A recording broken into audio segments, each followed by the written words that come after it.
Olho Vivo, o programa de entrevistas, opiniões e informações. Olá, muito bom dia a toda a audiência da Liberal FM que estão acompanhando o programa Olho Vivo.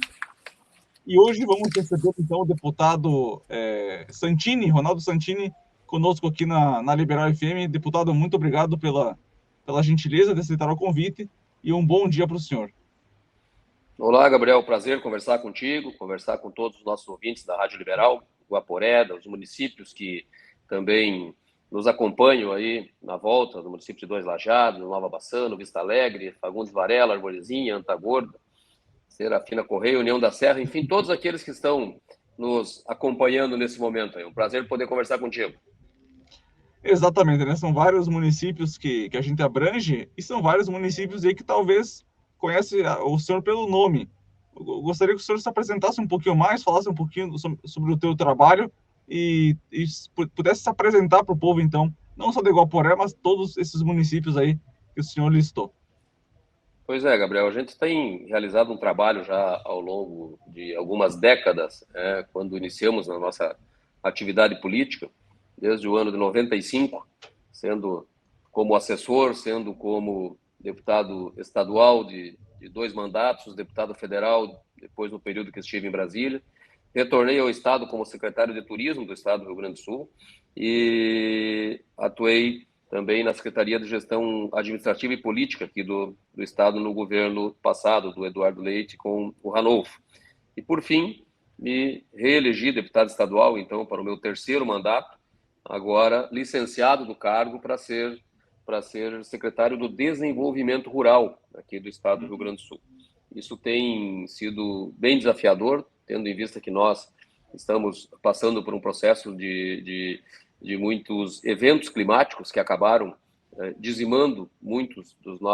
das nossas propriedades rurais, e a gente tem buscado, ao longo desse período, a recomposição dessas propriedades, a mudança de matriz produtiva, o apoio aos agricultores familiares, que são mais de 60%, quase 70% hoje dos endereços produtivos gaúchos do estado do Rio Grande do Sul, vinculados à produção de alimentos, e isso faz com que essa secretaria seja uma secretaria com muitas ações em diversas áreas, desde os públicos relacionados, como eu disse, à agricultura familiar propriamente dita, mas com olhar também aos quilombolas, aos indígenas, aos assentados, aos reassentados,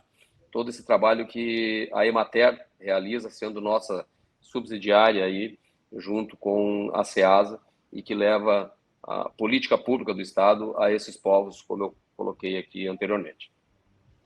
Muito bem, então a questão da agricultura familiar, como é que foi o último ano ali, nesse sentido, por conta dos eventos climáticos, o agro que teve dificuldades, como é que foi o ano de 2023 e também um pouquinho sobre o ano de 2024, o início, digamos assim, né? Estamos no mês 4 aí, podemos ainda chamar de início do ano. Como é que está sendo essa questão aí, deputado?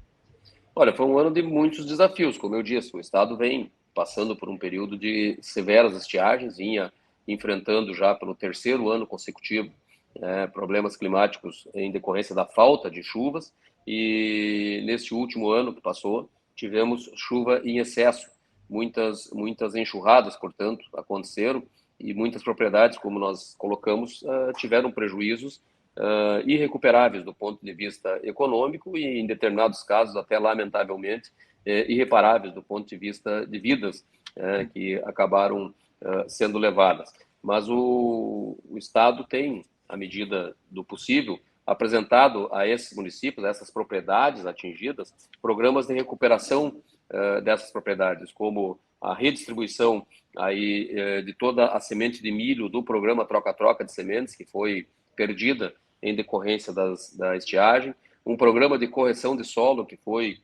elaborado aí, destinado às propriedades atingidas, porque nós tivemos diversos casos de municípios que tiveram perdas significativas nas áreas urbanas, mas que nas áreas rurais não tiveram prejuízo. Então, nós temos a situação de emergência ou de calamidade em determinados municípios, mas que não estava relacionada com a questão do interior. E aí a Emater fez um trabalho muito técnico, aonde laudiou cada propriedade, laudiou a perda de cada propriedade, e essa propriedade, então, pôde receber alguns programas do governo.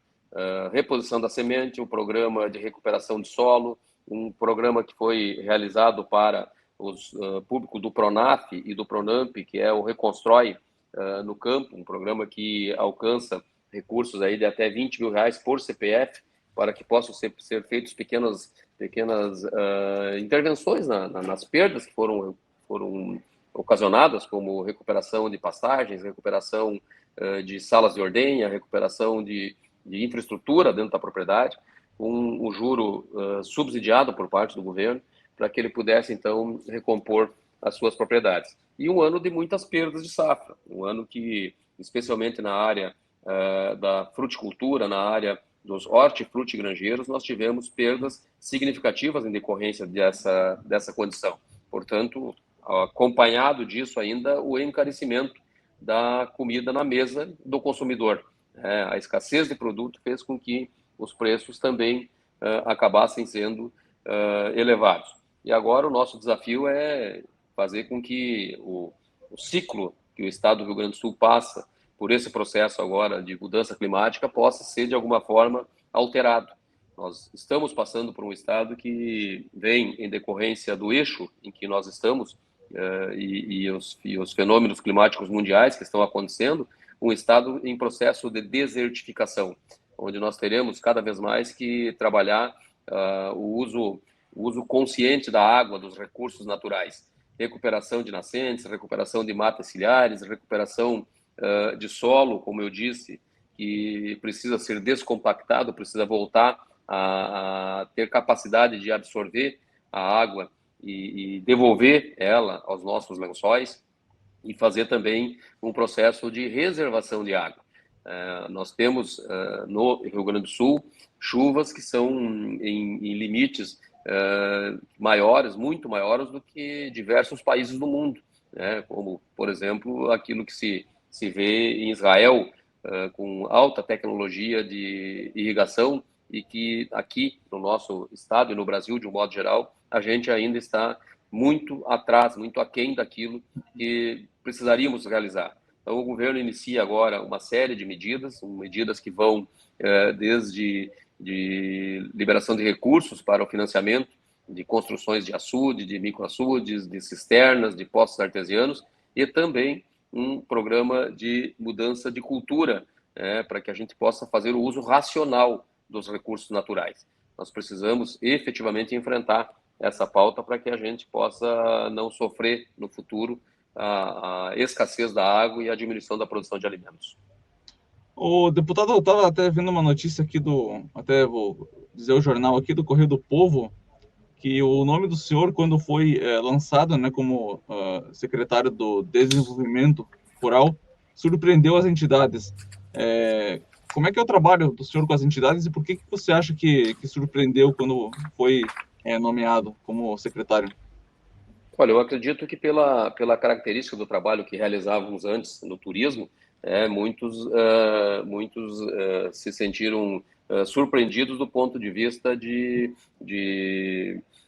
característica de trabalho. Mas, felizmente, hoje a gente tem trabalhado de forma muito conectada com as entidades. A FETAG tem tido um trabalho muito importante junto conosco, ao nosso lado, nos orientando, nos conduzindo muitas vezes dentro das ações políticas que são necessárias. Não deixamos de conversar com a Farsul, não deixamos de conversar com o Senar, não deixamos de ouvir a Emater, as outras federações que estão ligadas à agricultura, para que a gente possa constituir uma Secretaria de Desenvolvimento Rural, muito mais voltada ao desenvolvimento do que ao rural propriamente dito. O rural, ele já acontece de forma muito natural aqui no estado do Rio Grande do Sul. Pela característica da nossa economia, a gente tem uma forte presença dentro da nossa economia voltada aos produtores rurais. E o que a gente precisa agora é levar para estas propriedades um olhar de desenvolvimento, um olhar de oportunidade de negócios, para que a gente possa promover a sucessão familiar na propriedade, que a gente possa promover a permanência da família na pequena propriedade rural, e que esse trabalho possa ser diminuído do ponto de vista da penosidade, porque é um trabalho difícil, é um trabalho que demanda muita energia física e muitas vezes até horários que são difíceis de serem trabalhados, horários que vão noite adentro ou que começam muito cedo na madrugada, quando se trata, por exemplo, do manuseio do gado de leite, e isso, de alguma forma, afasta muitos que estão hoje em busca de um trabalho menos penoso. Mas, por outro lado, nós temos um conceito, uma mudança hoje de hábitos que privilegia os produtos que são ofertados aí a partir da agricultura familiar. Uma busca por alimentação mais saudável, uma busca por alimentação mais próxima entre cadeia produtiva e consumidora, e isso faz com que volte a ser atrativo hoje, economicamente, a exploração da atividade dentro de uma pequena propriedade rural. E a sua própria diversificação, processo de agroindustrialização, processo de abertura de espaços de comercialização para que esse produto possa ser ofertado. Não adianta, muitas vezes, estimular que as pessoas produzam alimentos saudáveis e não disponibilizar espaços para que eles possam oferecer esse produto ao ticket consumidor adequado. Acaba, muitas vezes, se tornando inacessível à população de um modo geral pelo custo e automaticamente desestimula quem está produzindo. Então, a gente tem procurado trabalhar muito essa transversalidade, essa abertura de espaços, o aumento significativo das feiras de produtores, onde as agroindústrias estão muito presentes, trazendo os seus sabores, os seus produtos, e isso tem estimulado muito para que novos negócios surjam dentro do programa, por exemplo, do PEAF, que é o Programa Estadual de Agroindustrialização Familiar. Isso tem visivelmente sido muito procurado, ampliado, e a gente tem tido excelentes resultados aí nas feiras que temos realizado. Deputado Santini, infelizmente, o nosso tempo é curtinho, então eu deixo para o senhor agora algumas considerações finais e agradeço pela gentileza de nos atender aqui na Liberal, e também a questão de emendas, que o senhor trabalha bastante. Se o senhor quiser dar um panorâmico bem rapidinho ali, a gente já agradece também. Eu agradeço muito a oportunidade, Gabriel, e gostaria de convidar todos que estão nos ouvindo que procurem as nossas redes, procurem a Emater da sua cidade. A Emater é o nosso órgão de representação que está diretamente ligada à pequena propriedade. Procurem a Emater, procurem contato com as nossas ações para que a gente possa estar presente nas cidades, como temos tido a oportunidade de fazê-lo em feiras que acontecem e festejos municipais. Muitas cidades celebram os seus aniversários, suas datas de filiações, as datas importantes ligadas às festas religiosas, ao padroeiro da cidade, por exemplo, e a gente tem procurado fomentar que dentro de cada espaço como esse, a gente possa instalar lá um pavilhão da agricultura familiar, a gente possa oportunizar que as agroindústrias estejam presentes nos eventos. Olho Vivo, o programa de entrevistas, opiniões e informações.